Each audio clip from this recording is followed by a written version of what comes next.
Oh, we're live. Awesome. Hello. Happy Monday. And to my American friends, happy 4th of July day off celebration on July the 5th. Really excited about today's topic because I just got off the phone with someone who really wants me to speak in September about networking.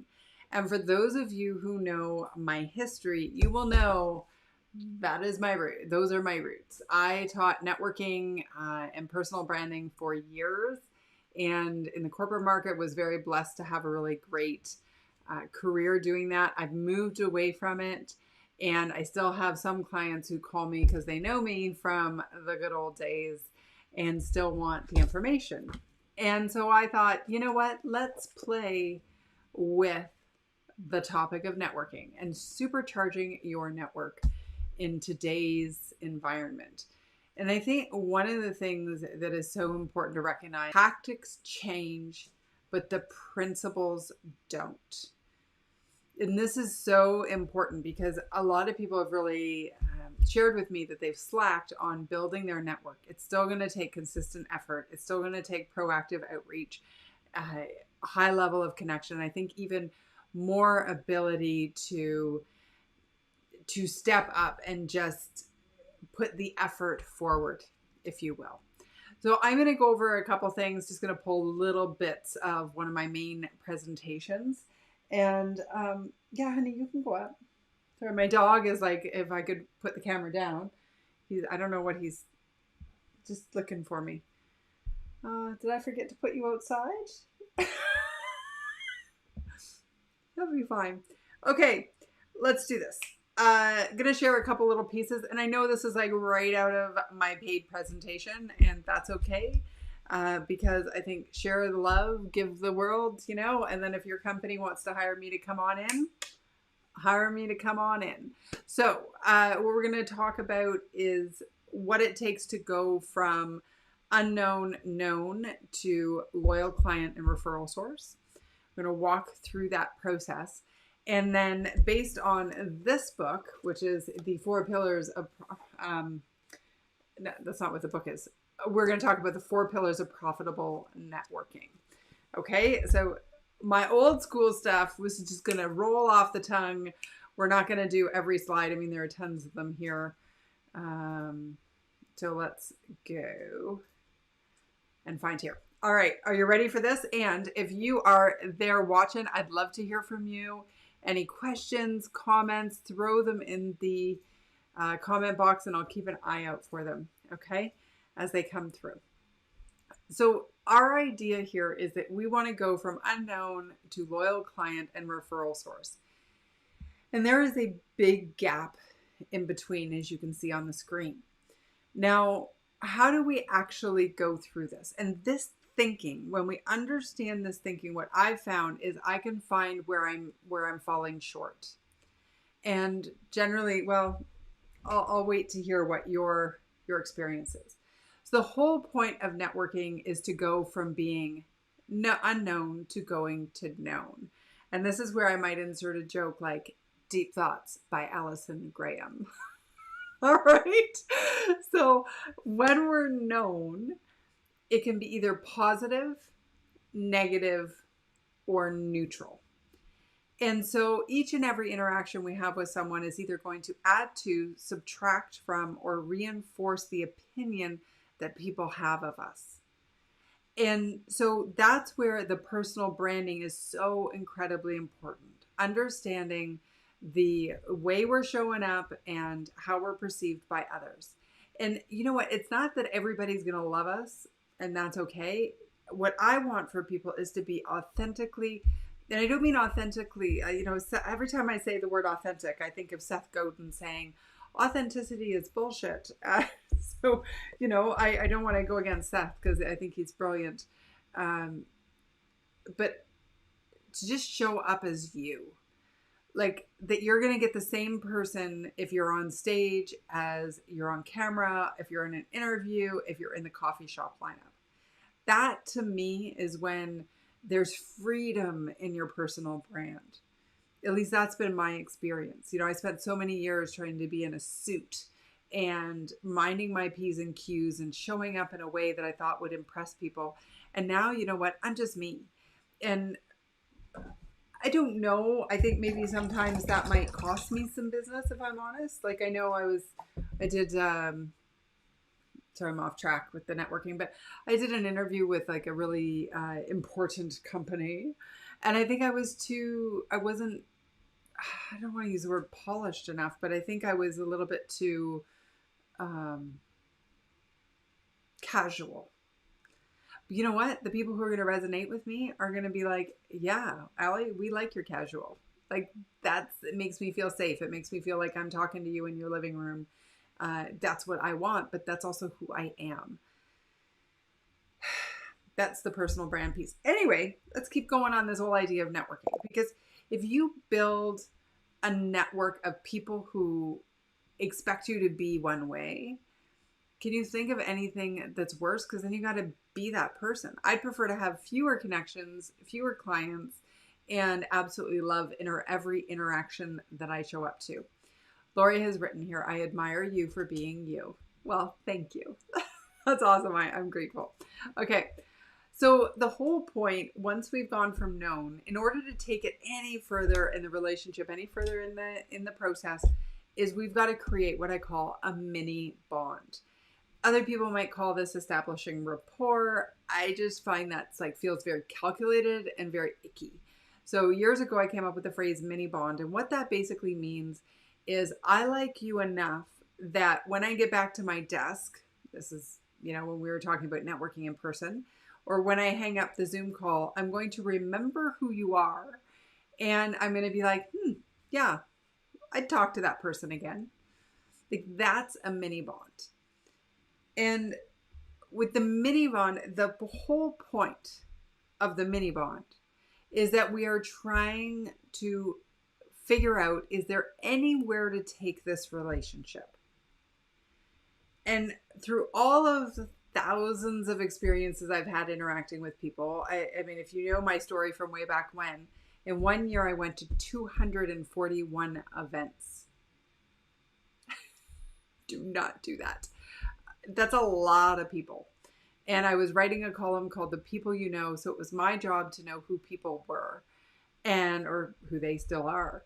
And to walk into a room of 100 people and get in and out there and mingle around as many times. I might have 50 conversations in one night, leave the event, and then go and without a pen and paper, by the way. And I would have to go and write a column about what I saw. But so this is my experience, and these are the frameworks that I created. And what I found is there are only 4 motivations that can take you any further in a relationship. And if you don't have one of these genuinely based on that authentic connection, chances are nothing is going to go very far in the relationship until you figure out how to create one of these. So the first is an emotional connection. So these are the people who we just meet and we just hit it off and we're just connected right away.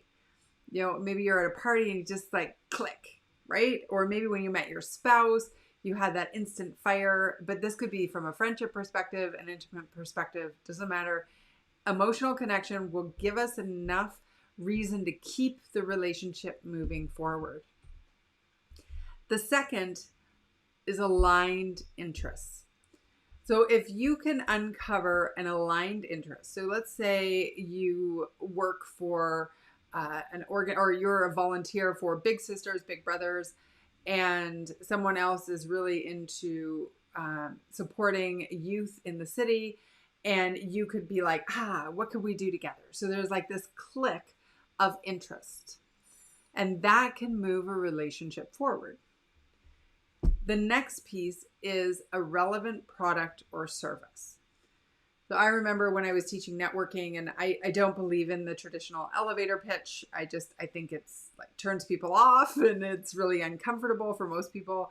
And so I created in the book what I call the 5, 10, 15. I'm not going to get into that today, but we could do it in another one of our lift ups. But the whole point of that is to uncover if there's a relevant product or service. And at some point, there may not be at all.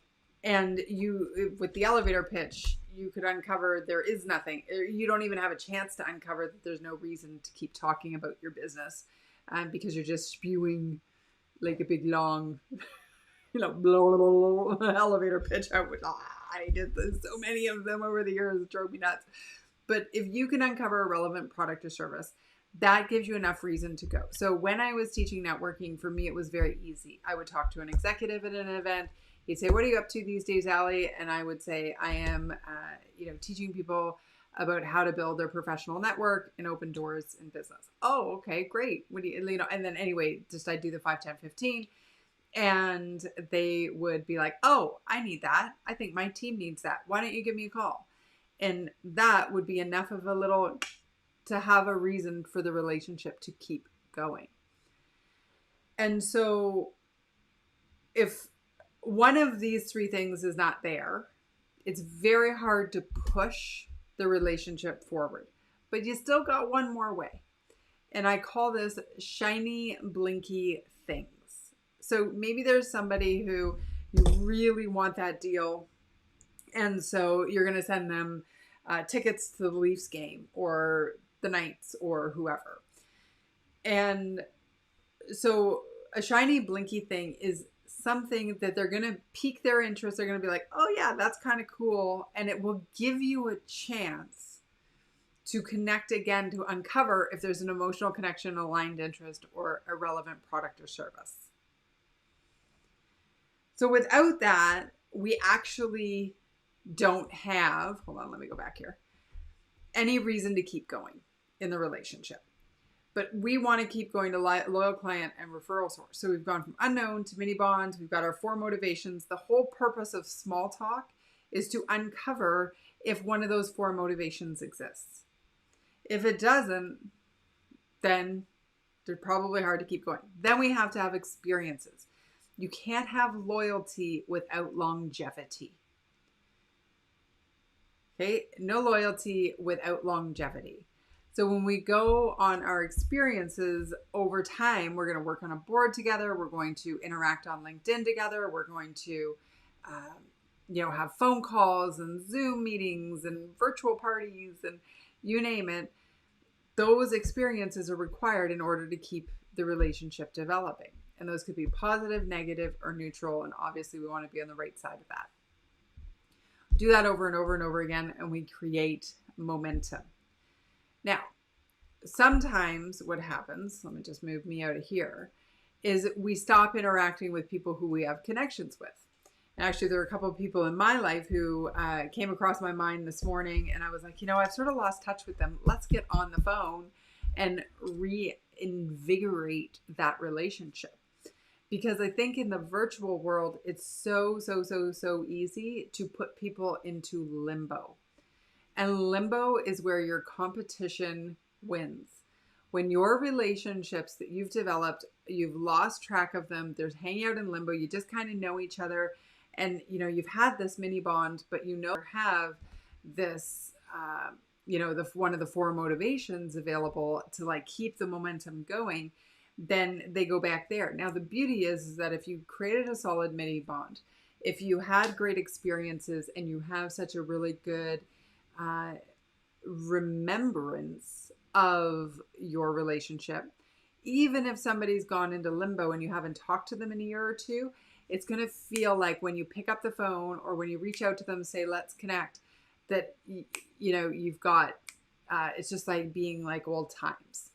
So because people don't begrudge that, but if you're actively trying to build business, if you're actively trying to open doors and have a profitable network, then you need to be continually cycling through this process with people and having positive experiences.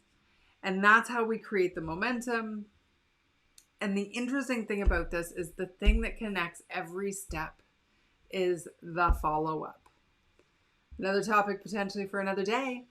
The follow-up is what joins it all together. And I think for me, what I'm thinking about here as we talk about all of this, hold on. Un momento, you lost me, folks. That's all right. I don't know why. Let's do this. Well, we'll go back one. Doesn't matter.